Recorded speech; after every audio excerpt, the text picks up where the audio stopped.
on the discussion questions for the week. But before we get into that, as usual, does anybody have any, go ahead and share my screen, any questions, concerns, comments, anything they want to bring up? Happy to answer any questions.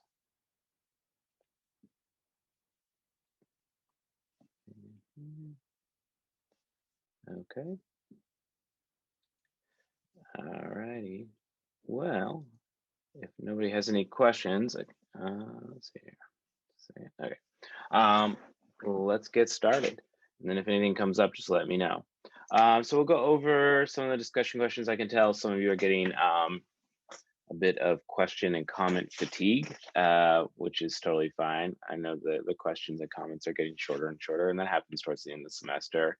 So thanks for sticking with me. We have just one more set of questions and comments for the semester. We won't have question and comment next week. It's kind of a, I guess you call it guest lecture. I put together a pre-recorded lecture that's not me talking, but others about education planning in New Zealand. So you'll get a little break from my own lectures. So go ahead and watch that. That's already up on the module, so you can start watching that at any time. There will be a quiz for that week, and I'll put it up at the beginning of next week for you to answer. But again, there won't be a question and comment, which means we also won't have a live session next week, and I'll send out a reminder. So you'll have a break from that as well. I'll be available if anybody wants to talk about the assignment or any other questions. We can certainly do a chat then. But otherwise, you won't be required to do the live one. And then we'll have one last live class for week 10, so 2 weeks from now. And that one will focus on land transportation. I'm still playing around with what we're going to talk about in that topic, so it may change a little bit, but the general theme will be land transportation in some sense of the word. Okay, so after this week, that's 2 more weeks of actual lectures, and that'll be the end of what you'll be responsible for the final exam. Week 11, I'll be in transit, so we won't have any classes, but I will post some outlines and summaries and questions and answers for the final exam. And the final exam, just to note, will look like past semesters. So there will be nothing out of the ordinary there. A few essay questions to answer. You'll pick a couple out of 4 or 5 and answer them. I'm not quite there on the specifics, but it'll be a 100% online exam. The entire university's moved to online exams for the semester, so yours will too. And I'll circle back with some additional information on that as we get closer. Okay. Any questions on that? Very good. Okay. All right. So let's just jump into it.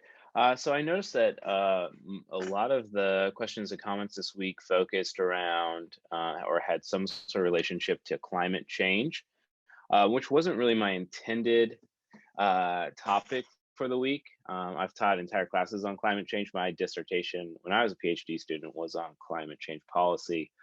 So there's a lot to talk about there. I didn't intend to focus on it, but there's a couple of things that I did want to mention that I think are interesting that we didn't really have time to touch on in lectures and other things that I just want to jump in. And some of you may have already seen some of this. So, you know, it may be familiar territory. Others may not have had exposure to it. Let's go through it and we'll talk about it. And this one may be pretty obvious. We had a little bit of this in the lecture, but this is the general greenhouse gas effect, right? This is where the name greenhouse gases come from and the idea of a greenhouse, and really the idea that the Earth retains infrared heat from the sun, and the more that heat it retains, the warmer the planet gets. And what helps retain that layer of heat or that amount of heat is how thick the greenhouse gas layer is on the planet. And so things like carbon dioxide, to a much greater extent, though it's emitted in a lower amount, methane and other CO2 equivalents, so carbon dioxide equivalents, continue to thicken that greenhouse gas layer. And the thicker it gets, the more of this heat is trapped in within our planet, within our atmosphere. And that kind of starts this feedback cycle, right? As the planet gets warmer, other things get warmer. The oceans get warmer. They absorb more CO2 and become more acidic. As the oceans get warmer, they also melt the polar caps at a faster rate. And as those polar caps reduce, there's the more water exposed essentially, and land to some degree, which continues to absorb more heat, and continues along this cycle. So to an extent, greenhouse gases are important because they help keep the planet warm. Obviously, we wouldn't want to live on a planet that didn't have some level of greenhouse gas effect. But the thicker that becomes, the more dangerous it becomes. And the closer you get to things like runaway greenhouse gas emissions, right? Where you are starting to warm up things like the permafrost, which are just thick layers of frozen material that contain tons and tons of methane. And you don't want those things being released into the atmosphere. So that's a general sense behind it, right? It's a natural process, but we've certainly, through our own actions, have created some level of anthropogenic, right, human-driven change to that greenhouse gas layer. And so when we talk about climate change mitigation and reducing our GHG, reducing our footprints, we're talking about doing what we can to cut off, at least to some degree, the amount of emissions and the growth of this greenhouse gas layer. We've already committed ourselves to basically 300 years of greenhouse gas emissions. That's how long CO2 will stay in the atmosphere before it starts to break down and decompose into its individual elements. And so we're still feeling the effects of warmth in our climate from things that were happening around the time of the Industrial Revolution. So it's got a long time frame. So that's why we had to stop sooner, so that those, what we have done can break down enough time before kind of the heat grows. All right. And I'm not a climate scientist, so I'm not 100% perfect. Has anybody heard of the Keeling curve? Is that familiar to anyone? If you have, go ahead and speak up. All right, so Charles David Keeling, he's in the 1950s. He was working on essentially his PhD dissertation. He was taking CO2 measurements. He was going into cities. He was going into forests. All around, wherever he went, he noticed that whenever he took a CO2 sample, the concentration of CO2 in the air that he sampled was relatively similar, right? The concentrations were constant. So he decided that he could probably, through constant measurements, continue to figure out what level of concentration in our atmosphere, no matter where we went, what level of concentration we'd be experiencing in terms of CO2 concentration in our atmosphere, or how much greenhouse gas there was in the atmosphere.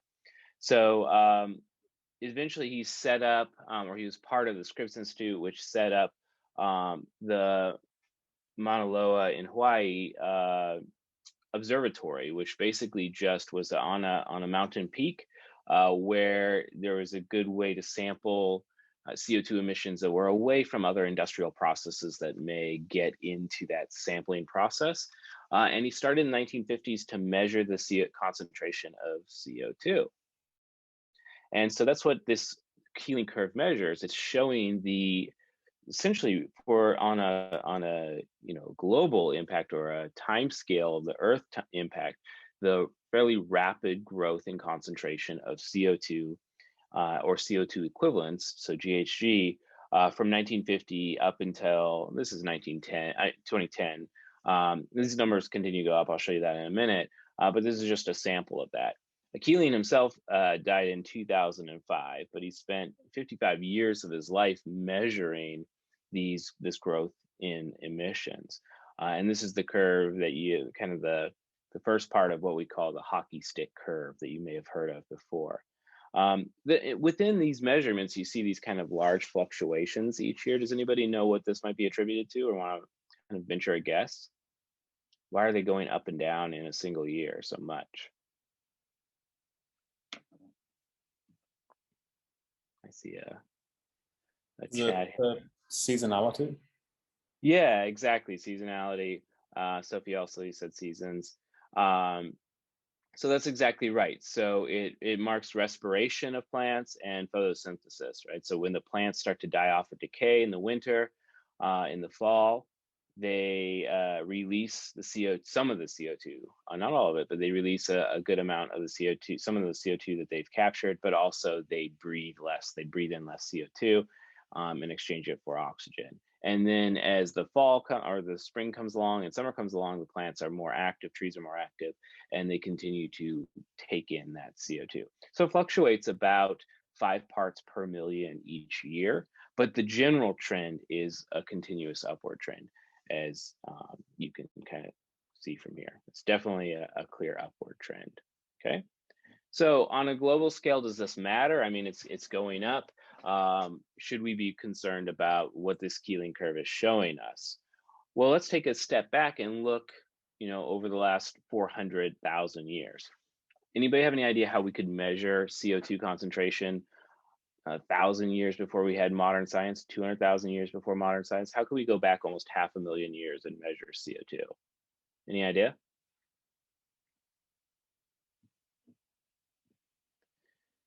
No, that's okay. So what Klein scientists have done is they go to essentially Antarctica, not so much the North Pole, but Antarctica, where the ice caps are really thick, and they drill. You probably heard this term before. I mean, they drill ice cores. So they dig down as deep as they can and pull out an ice core, and they section it off. And they can tell by each layer of ice and snow that they observe how far back an ice core goes. So they can year by year by year measure capture a year. So they can go back 500 years by measuring each layer, seasonal layer of ice and snow that's fallen, and then they can take those that trapped oxygen or trapped air that's in those cores and measure the CO2 concentration, right? So we can actually go back in time and measure what the climate looked like 400,000 years ago. And they've done that, and this is what it looks like.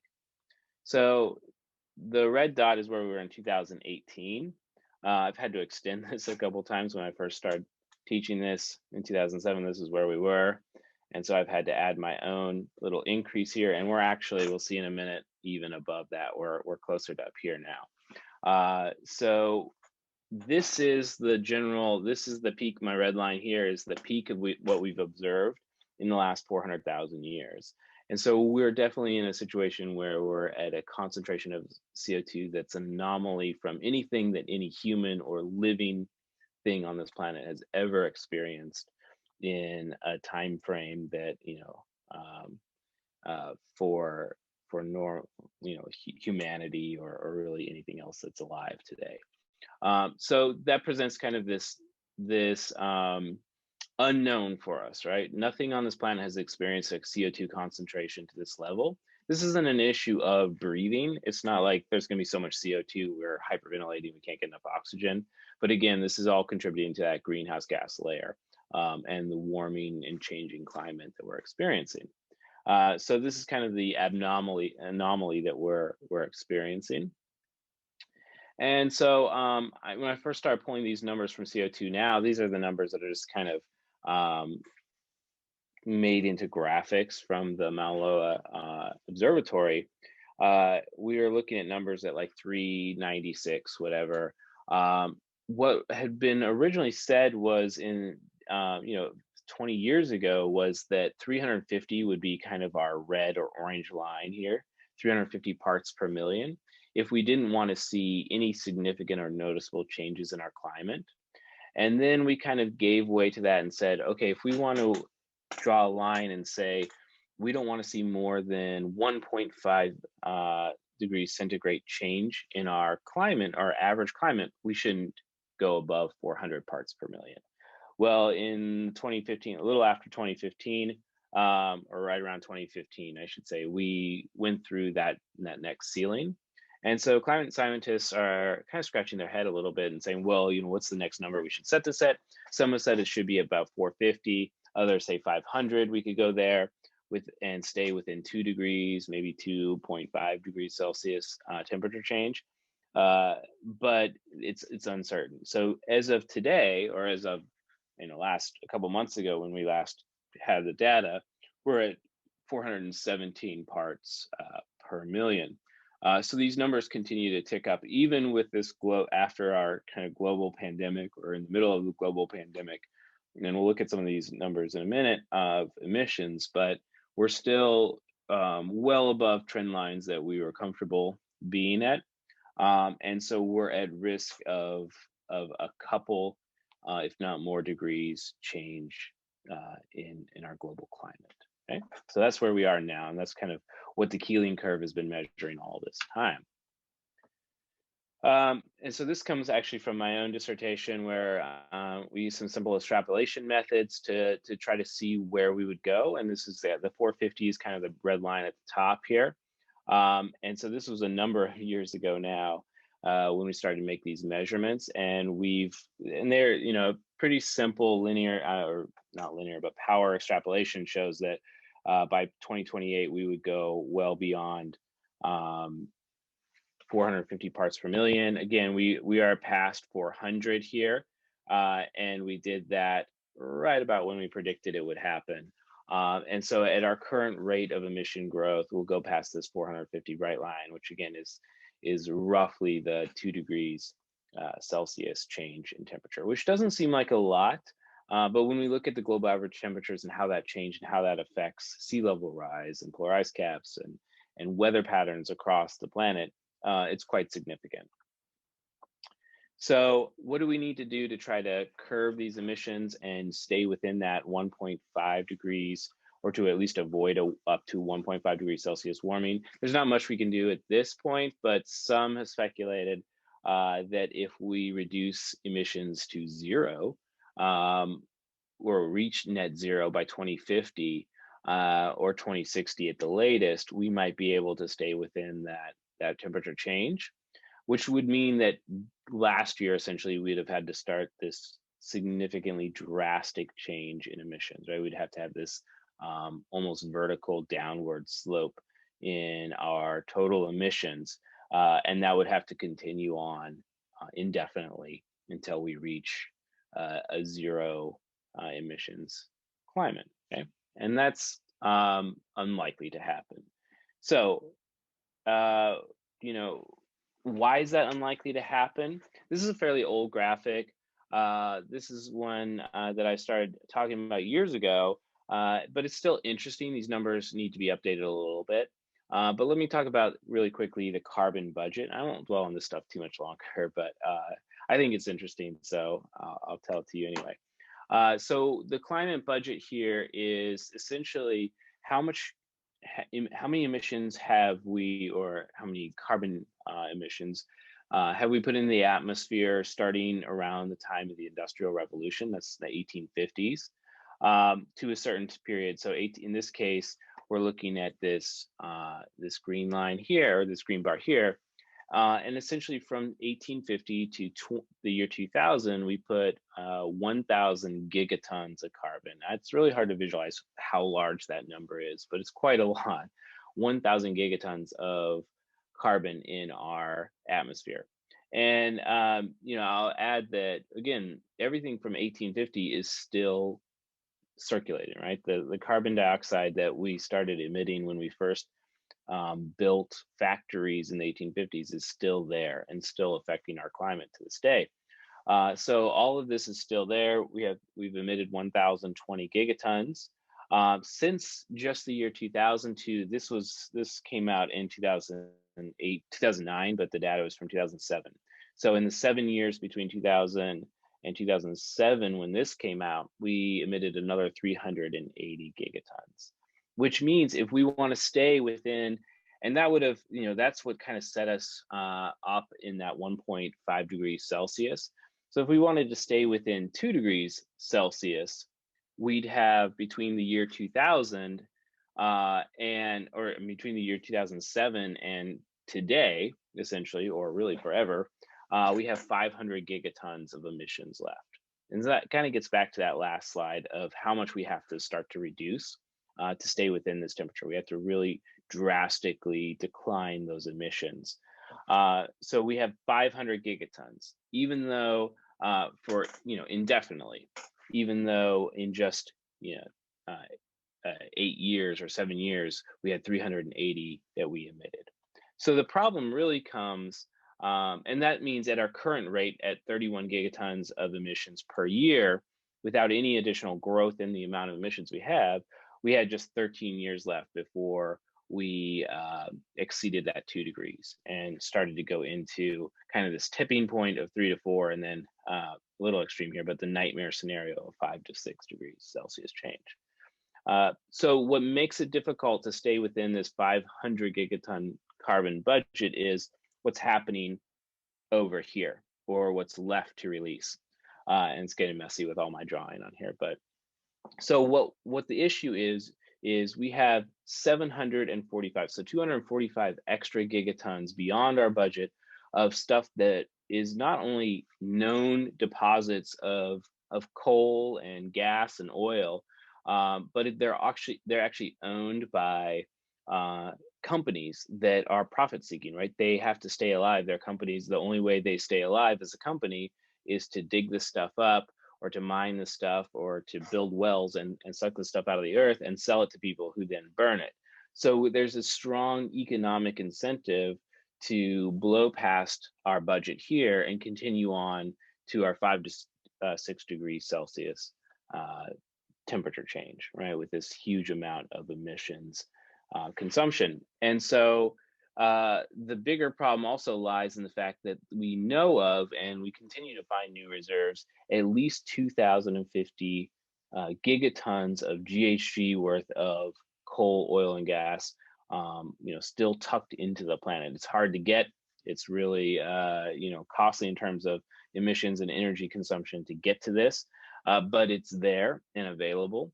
So we have more than enough to essentially heat up the planet for the next several thousand years in proven carbon within the planet. So the struggle really is, how do you incentivize countries and companies to keep this stuff in the ground for the next 500 years? And that's a really difficult task to do. So that's kind of the difficulty of climate change and climate change mitigation, and addressing these issues on a global level. Okay. All right. Does that make sense to everybody? And it's not to be depressing or anything like that, but it's just kind of the, hopefully we're all on the same page when we talk about why carbon emission reduction, why containing climate change at a global scale is such a difficult problem. Okay. And you kind of have the tragedy of the commons here, where you have the shared planet and shared carbon budget.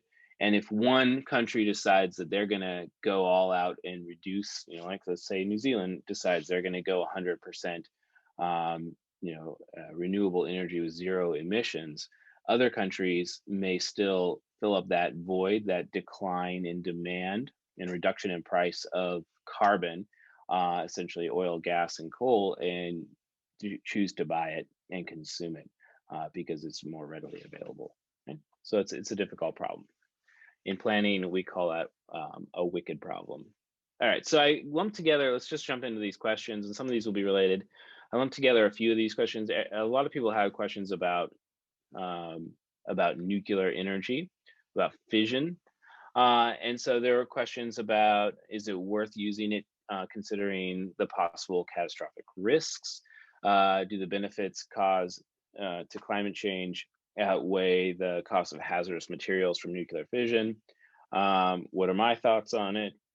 Do you think, again, the risks outweigh the benefits, et cetera, et cetera? So, I mean, if you ask 10 people about nuclear energy, you'll get 20 different opinions about it. It's one of those things that everybody has a pretty personal opinion, and for good reason. We hear about, we heard about Fukushima, we heard about Chernobyl. That was the one when I was a kid that was a problem, and then Fukushima.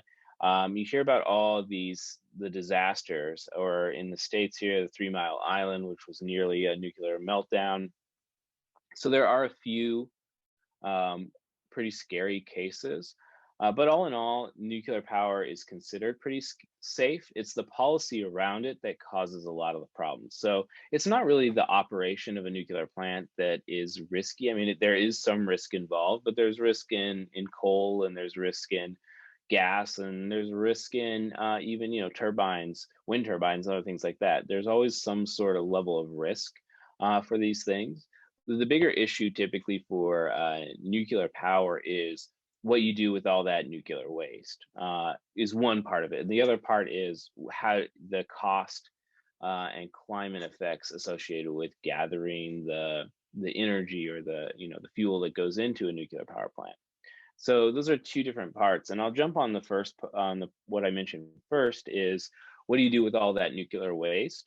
So some countries, does anybody know which country uses the most nuclear power as part of its power scheme? Who has the most, what largest percentage of their entire power system comes from nuclear?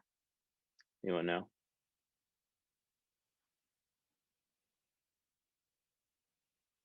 Yeah, I got chat here. That's okay. Not the US. We're pretty small, actually. Is it France? It is France, yeah. They use sometimes more than, just depending on how the other sectors are operating, 70% of their entire energy, excuse me, their entire energy output comes from nuclear power. The US is, I don't think it actually cracks 30%, though we have a number of nuclear plants. So France has been doing it for 40 years now or more. This quote's a little bit old. But what they've been doing to avoid massive amounts of nuclear waste, and other countries that do it too, is reprocess spent nuclear rods. So excuse me, the nuclear rods are essentially what gets dipped into, and this isn't the most accurate description, but essentially water to heat up that water and create steam and turn the turbines. And eventually they lose, through the power of fission, they lose some of their energy. This is a really bad description of nuclear power, but they lose some of their energy, and they need to be reprocessed and enriched to be reused. And that's what they do. They essentially recycle or reuse their nuclear rods. And other countries do that too. And other countries send France their nuclear rods to be essentially recycled and then reused in the power plants. So there's nuclear waste, but it's much lower levels than you might think. What happens when you hear about the cases of the U.S. with massive amounts of nuclear waste sitting around, and it's actually a big crisis in the United States. We have kind of this picture here is showing essentially external buckets of nuclear waste. I mean, they're insulated and they're lead lined and all of that, but they're temporary. And every nuclear power plant in the U.S. is stockpiling these dry holding bins or big pools of water that hold these nuclear rods, and slowly they're eroding. And so our solution is to basically dig a deep hole in essentially old salt mines called the Yucca Mountains outside Nevada in the US here, and bury the nuclear waste in there, which in theory is a safe solution. It can be encapsulated, but it'll have to be there for thousands of years and lots of warning signs to anybody who may come in the future. So it's not a great solution, but it's a safer solution than just leaving it out. In 1977, our President Jimmy Carter decided to avoid nuclear proliferation, geez, that we wouldn't allow enrichment or basically recycling of nuclear rods. So our nuclear plants produce a ton of energy. Once they're used, they have to be thrown out or stored, unlike in France and other countries in the EU that recycle their nuclear rods. So the waste from the nuclear power plants is significant, and that's what makes one part of the nuclear energy sector, at least in the United States, very unsustainable and not a great source of energy. Though nuclear energy itself produces no greenhouse gas emissions, there are two components that do produce a significant amount of greenhouse gas emissions. First of all, building a nuclear plant requires tons of cement and a lot of steel also. Both of those things produce significant amounts of greenhouse gas in the process. And then they also require a lot of mining to get the uranium to enrich, and the enrichment process, which requires a lot of energy. So there's significant amounts of GHG emissions that go into the building of nuclear plants and maintaining them and sustaining their energy sources. But in terms of developing the energy itself, it's basically just, or using it to create electricity, it's essentially just creating steam from hot water. So that part is renewable. Well, it's not renewable technically, but it's more sustainable than, let's say, coal or something else like that. Okay, so it's a complicated thing. In many ways, it's a better energy source than coal and gas. In other ways, and I don't think it's really the danger that's posed, but the way that we handle the waste presents a significant problem, and the way that we get the fuel in the first place. Okay, that makes sense. All right, enough on that point. What renewable source has the most potential for growth in New Zealand? Or has, the other part of this question is, has hydro reached its maximum? Essentially, is hydro damming considered as harmful for the environment in places with beavers? So good question. Couple of good questions. Here's I just pulled the slide directly from hydropower.org. They put an annual status report. So the global hydropower, you may not have realized, but China is actually the leader in the world in the sheer amount of capacity for hydropower at 356 gigawatts, and then followed by Brazil and the United States and Canada, India, Japan, Russia, and so on and so forth. What you don't see appear on here is New Zealand. Does anybody know how many gigawatts of capacity New Zealand has of hydropower? Any thoughts? We are right there. I added that line, about 5.3 gigawatts. So even though a significant portion of the energy mix, it's actually a falling proportion over the last few years. There's been other sources of energy like wind and solar that's grown and reduced the percentage of power that comes from hydro, as well as the issue we talked about earlier in the semester with a lack of rainfall and a lack of water. You have to have large reservoirs and a lot of water to power hydro dams. And when that's gone, then the energy production is much lower. So it's fallen over the last couple of years, but we produce just 5.3 gigawatts or we have just 5.3 gigawatts of capacity. And that translates on an annual basis to about 24,000 gigawatts per gigawatt hours of energy, which is a little bit different. It's the amount of gigawatts you produce over a year. So we're producing a lot. We have a fairly low capacity though, but we have a lower demand as well. But it's a small percentage. So the question is, have we maxed out that power? No. In theory, we haven't maxed out the capacity of the country to produce more hydro. There is some development of more hydropower. This comes directly from the energy report. I don't think I put that on the Canvas site yet. I meant to put it on there, but I haven't gotten on there yet. But if you look at the mix of energy generation developments in the current year of 2019, I guess, the start and end of 2019, the dominant source of new growth of energy in New Zealand, energy sources, is wind, and to some degree growing gas. To a lesser extent is geothermal. And then what you see here is hydro has very small amount, the least amount of consented development of growth, and a significant amount of growth that has been applied for, virtually nothing under construction. And we talked a little bit about that in the presentation, the sheer amount of consent you need to develop hydro. And that's just because it's so disruptive on so many levels. There's a lot of blasting, there's a lot of redirecting water, a lot of resources affected, a lot of people affected. So it needs consents at multiple levels and it takes a long time to measure that.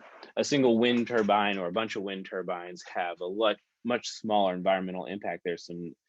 There is an impact for sure, but there's a much smaller environmental impact than you see for a massive hydro dam. So not only is it not a massive amount of capacity for hydro in the country, but there's a smaller amount of it growing, even though there is a lot of capacity. It's a really disruptive source of energy. So once it's there, once you've built the dams, they're very sustainable in the sense that they produce very little emissions, or none at all, really. But it's getting to the point where you built them. So luckily, in New Zealand, most of those dams were built in the 50s and the 70s. So the damage has already been done in a sense, and you kind of enjoy the fruits of that past damage, but it makes it difficult to grow that sector. So it, physically, no, the country's not maxed out for hydropower. Politically, environmentally, yeah, probably getting close to that point. We're exploring it. And to fill in the rest of the energy need, there certainly are sustainable things like wind and solar and geothermal that can help fill in that gap. Okay. All right. And the other part of the question was about essentially beavers. I looked, again, I'm not a naturalist, I don't know. I looked everywhere to see if I could see any relationship between beavers and beaver dams and man-made or artificial dams, and I did not see anything in the academic literature or popular press linking the two. So there seems to be no negative impact on beavers from dams. They just go elsewhere, I guess. But there's a lot of literature on the impacts of beaver dams on the natural environment, but I couldn't find a relationship between that. I guess that's not, if that's something that interests you, then there's some room for investigation there. It's a good question though. Okay, so how would you encourage the purchase of electric cars? Personally, I don't think it would be feasible for lower income families to buy a more expensive car if the only incentive is less expensive means to refill that electric car. And I don't have a slide for that personally, but or I didn't add a slide, but on a personal note, yeah, I agree that the idea of more expensive cars is difficult on an equity sense. We've had some discussions about equity a little bit in this class over the semester, but it's certainly a problem when we're going to expect everybody to buy a much more expensive vehicle, even if it does mean that they aren't going to have to pay as much when it comes to filling up that tank, whether it's with electrons or with gas. There are a lot of problems for lower income people. So I mean, one of the ways to address this is to provide better public transportation and better infrastructure. It's an infrastructure class. Better infrastructure for people who can walk or bike, or again use public transportation. And there's another equity issue, which is it's not simple for people. Let's say if you live in an apartment building, to plug your car in and charge it overnight. That's not a possibility for a lot of people. So there are a lot of equity concerns around the idea of just moving to an electric car. And it's certainly not the solution for urban mobility. It's a solution maybe for, on a global sense of reducing the climate footprint of transportation. But there are certainly more equitable ways to approach the problem than ensuring that everybody has a new fancy Tesla or something in the driveway. Okay? So it's a good question, and it's a difficult solution to get to, but it's certainly one that's of concern to many planners. And then along the same kind of lines of electric vehicles, let's see, as many countries are replacing conventional vehicles to electric vehicles to reduce harmful emissions, how are countries managing the waste from all of the conventional cars? Can we say that transition to electric cars is environmentally friendly when we are also generating rubbish? So what happens to the old cars as we replace with new cars? And then EVs are more, although EVs are more sustainable than petrol vehicles, a discussion on topic is that mining for raw materials such as cobalt needed for batteries, of EVs is social, has social, human rights, environmental impacts. What are my thoughts on that? Okay, so two parts, but they're kind of related here. The first part is, it doesn't seem very sustainable essentially to throw out all the current cars on the road and use EVs. And I don't think anybody's technically doing that per se. I think the plan for EV rollout is to encourage people as they search for a new car, that car would be an electric vehicle. So it's part of the natural kind of transition from one car to another. I don't know that there's kind of a wholesale effort anywhere to get people to get rid of their car before they're ready to or before they naturally would. But in a general sense, every old car out there creates a rubbish issue. And not much of the car is actually recycled. So here's some elements of your car that do get recycled. So some of the refrigeration gas that comes from your air conditioning, some of that gets recycled maybe. Airbags are just destroyed, they're not reused. The fuel that's in the car gets reused to some degree. Some of the lubricants, some of the components in the batteries, the lead acid batteries, get reused, and other fluids like antifreeze and windshield washer fluid are reused. A lot of it just goes to the landfill. Some of the metal, the cars have less and less steel on them these days than they once did, or aluminum, but some of that steel and aluminum, where it exists, gets recycled, shredded and recycled and sorted. But a big portion of the car does end up in a giant landfill somewhere. So it's a big issue, and it's not just falling squarely on the idea of getting EVs, although they may present an attractive alternative, and you may decide to get rid of your car a little bit sooner. The idea is just to phase out, what we call ICE cars, internal combustion engines, over time and replace them with EVs. And that's kind of part of the campaign of big auto producers of saying that they're going to produce only electric vehicles in the future. So when you go to the car dealership, all you can find as an option is an electric vehicle. There's certainly big issues around the idea of what will happen with all these batteries. Some of the components in batteries are recyclable, others are not, and we haven't come up with a good solution yet to do what to do with all that, the waste from batteries. And then the other component is, as EVs are built, the argument is that they produce less waste. The components of an electric car are less complicated. There's less that goes into it. So there's fewer raw materials that actually go into an electric vehicle than a normal internal combustion engine car. So fewer raw materials are wasted in the development of EVs. So they're, in theory at least, and they're argued to be more efficient in developing electric vehicles and building them than your old style car. On the issue of cobalt and other things, we call those rare earth metals. And rare earth metals are found they're found in gasoline cars also, but we find a lot more of it in, or rare earth minerals or metals, whatever you want to call them, in hybrid and electric cars, because they're fairly concentrated in the batteries and other components of the car. So here's a typical hybrid car, and all of the rare earth metals that are a part of it. And it goes beyond just the vehicle itself, but just the battery itself. Even in things like the headlights, those ceramics are used to coat the vehicle itself to make it shiny.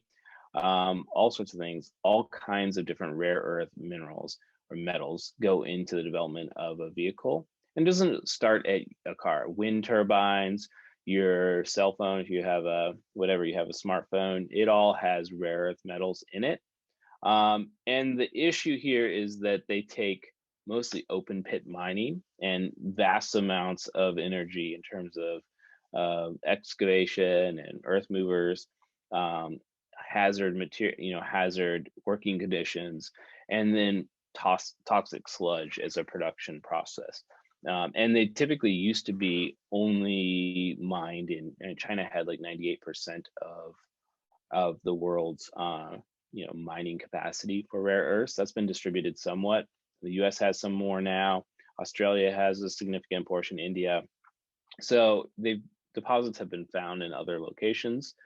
So it's been decentralized to some degree, but they present hazardous conditions and environmentally challenging issues all around. So there are a lot of issues around EVs. They're certainly not the solution, the silver bullet to climate change. They're part of a larger solution that needs to be considered.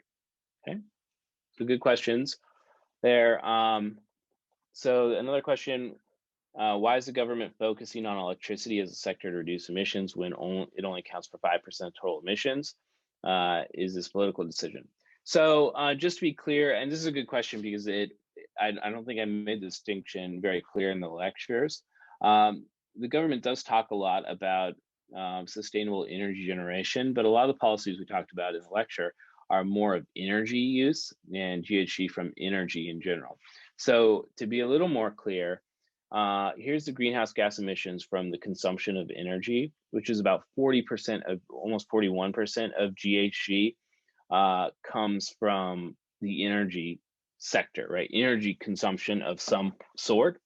And then the other 48.1% comes from the agricultural sector. And so if we break that down a little bit, energy consumption is in electric generation, and that's about 5%. It says 4.4 here, but it's roughly 5 now. Fugitive emissions, it's kind of a long story there. What those are, we can talk about more later. And then road transportation is 18% of energy consumption, but a total emissions of about 20%. So when we talk about energy emissions from energy, we're really talking about all of this stuff here. So everything that's kind of in the orange.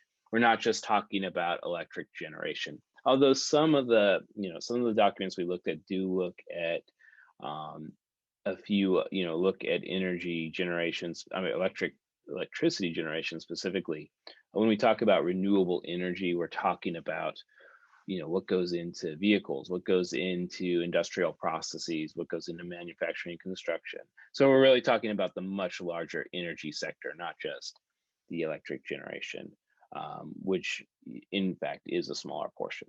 When you hear focus on electricity generation, so why we should focus on hydro or coal, et cetera, the reason we can often focus on those areas as opposed to talking about transportation or something else is because those are single point source emissions. So it's easier to target something like one power plant, right? In New Zealand, there is essentially one coal power plant that serves as a backup to the renewable sources. So it's easy to address that one coal plant and reduce emissions by developing additional capacity that isn't coal. It's harder to address the entire transportation system and try to decarbonize, X thousand or million of cars on the road. That's a much more difficult process to go through. So the more constrained, the more limited the sources of those emissions are, the easier it is from a political and just from a feasibility standpoint is to address those, even though it may only make up a smaller portion. But again, we're mostly focusing on the idea of energy rather than just electricity when we talk about renewable energy and policy. Okay. All right, but that was a good question. Okay, just a couple more and then I'll let you all go. So how is it the New Zealand's, and this is a good question too, how is it the New Zealand's total GHG emissions are only about 0.3% of global emissions, but 12th highest per capita emissions in the world? What does that imply in how New Zealand's consume energy? Okay, so let me show you one graphic here. This is the OECD countries, so basically developed countries. What's worse even, in this case, New Zealand is 4th highest in per capita GHG emissions. That's right. So that's the amount, that's essentially your carbon footprint, the amount of GHG emissions per person in the country. Any idea why New Zealand is so insanely high when it comes to individual emissions or per capita emissions, even though it's low overall in total emissions and there's a lot of sustainability efforts? what's driving this high per capita GHG emissions? Is it like It's a little feedback there. Go ahead, try again.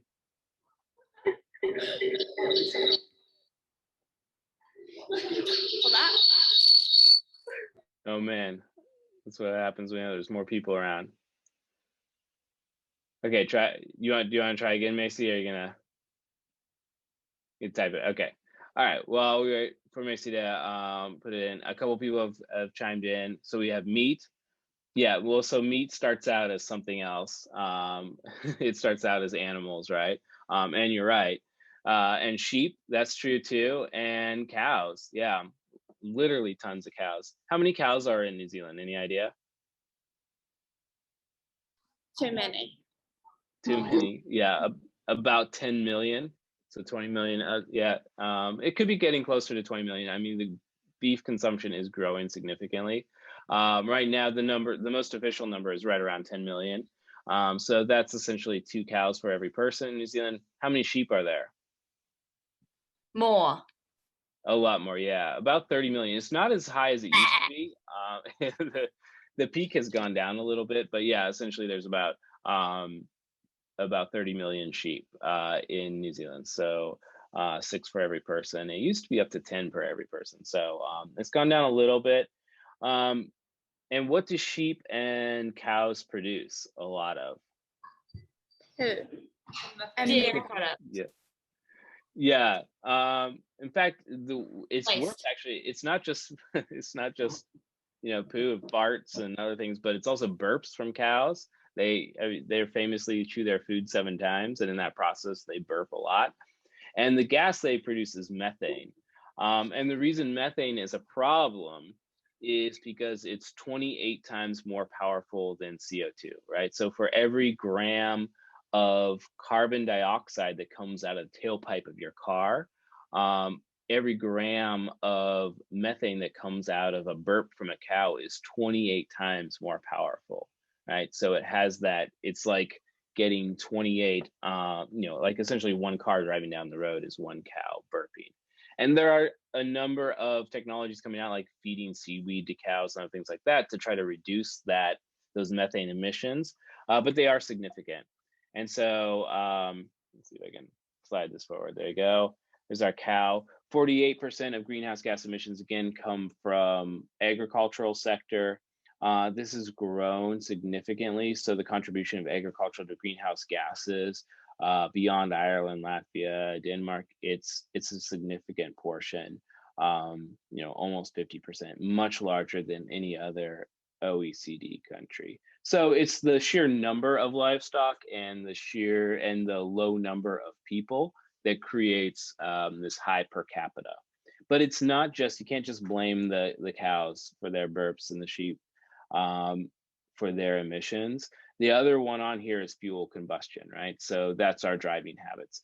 And in fact, this emissions, this graphic here is not unlike a graphic you've seen earlier, which is the per capita emissions or per capita ownership of vehicles, right? So New Zealand is 3rd or 4th in the world in the number of cars owned per person. So 860 cars per 1,000 people. That makes it a lot of cars for a lot of people. And as a result, emissions from your tailpipe from your car are almost 40%, right? So a high rate of vehicle ownership, but more so a high rate of cows and sheep. Okay, so that's how New Zealand can have such a large per capita footprint, but overall emissions are still small relative to the massive GHG emitters like the US, China, India, these large countries. Okay. All right. I think this is the last question. Do you think that the current shock of international COVID-19 lockdowns has had an impact on how we'll go about climate change action, as we saw an immense drop in carbon emissions due to everyone staying home? So yeah, we did see a pretty big drop in emissions. The numbers are still coming in, but this is what we have so far. This is the global carbon budget. This is what original budget I showed you earlier in our talk today has evolved to. And this shows you, this is a kind of a complicated graphic, and I've lopped off a bunch of it. But this shows you where our emissions have gone over the last year, and still a projection. But this is where we're looking at. We've dropped in, due to a drop in all activity really globally, about 2.4 billion tons. But if you read this, so the cuts of 1 to 2 billion tons are needed each year between 2020 and 2030. So we would have to, to keep on our Paris Agreement as a globe, not just as New Zealand, but as the world, we would need another, this is going to sound weird, but another COVID event in terms of the effect it has on emissions to occur every single year, year after year, and reduce emissions by the amount we saw. So the amount we saw for 2020 in terms of the reductions is just 1 year of what we need for reductions to reach the Paris Agreement as a globe, right? So that massive change in the way people drive, in people going to work, in the way the global supply chain works was just enough to get us that 1 year worth of cut. We'll have to find deeper and deeper cuts each year as it goes on to try to meet that Paris Agreement. Does that make sense? So that huge disruption, and that massive disruption, as you can see here, it is in April, came from service transportation, from driving, right? And then what do you see here? The trend is, I feel like I'm doing play-by-plays here, but the trend is coming back. And a lot of the data we're seeing now around the globe is this has essentially shrunk to zero, which means we're right back where we started in the beginning of 2020 in terms of emissions. So the effect has been short-term, which everything that involves human behavior is often short-term. And so we'll have to think about what this hopefully will teach us is that massive, and I think this is already known, but massive changes to our economy and the way we travel are usually pretty temporary. And if we want to lock those in, we're going to have stronger policy and find new ways to get people to act, not just temporarily for 1 month or 2 months or 3 months, but in a way that is repeatedly sustainable and we can build off of. And that's a big challenge. And that's what the challenge we're facing right now, climate change and the Paris Agreement. Okay. All right. That's all I have to say for this week. Does anybody have any other questions or comments they want to get out? Okay. What's that? You eat cows. Do I eat cows? Yeah, that's a good question. I try. No, I don't eat beef. I do eat other animals though. So, but that's just that's less of a climate issue than a personal choice. But yeah, I mean, we could all stand to eat a little bit less meat just for our own health, but also for the climate. But I won't preach to you about what you need to do. But we all will have to kind of make some behavioral changes over time if we want to try to help meet these levels. Okay. Good answer. All right. Okay, cool. So again, there'll be no question and comment for next week and no live discussion. But if you have questions or you want to talk to me, just let me know. I'm happy to jump on and talk to anybody. But it won't be around the class. So there's the guest lecture that's already up. I kind of cut it down and edited it down to about an hour. So it's a little bit more than some of the recorded lectures are, but it's pretty interesting. I think they talk a lot about things that nuances of education planning that you may not know. And then we'll meet again in 2 weeks. Okay. So until then, I'll see y'all. Have a good day, good weekend.